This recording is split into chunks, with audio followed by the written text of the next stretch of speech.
BRS ప్రతినిధుల సమావేశంలో కేసీఆర్ కీలక వ్యాఖ్యలు చేశారు. ఇది చండాలమైన ప్రభుత్వం, చిల్లర ప్రభుత్వం అంటున్నారు కేసీఆర్. ఏం మాట్లాడుతున్నారు? ఆ కూతలేంటి? రాష్ట్రంలో రైతుల పరిస్థితి దిగజారిపోయిందంటున్నారు కేసీఆర్. రాష్ట్ర ప్రభుత్వానికి ధాన్యం కొనటం చేత కావటం లేదు అంటూ సంచలన వ్యాఖ్యలు చేశారు ఆయన. రాష్ట్రంలో ఏం జరుగుతుందో అర్థం కావటం లేదంటున్నారు కేసీఆర్.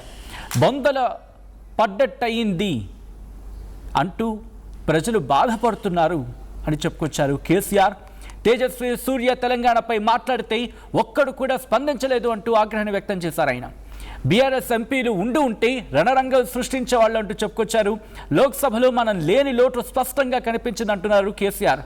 తెలంగాణ పట్ల బీఆర్ఎస్కు ఉన్న చిత్తశుద్ధి ఎవరికీ ఉండదు అంటూ చెప్పుకొచ్చారు ఆయన.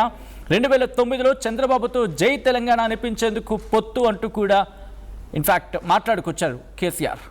అయితే ఎన్నో సందర్భాల్లో నన్ను మానసిక క్షోభకు గురి చేశారు అంటూ కూడా కేసీఆర్ వ్యాఖ్యానించారు.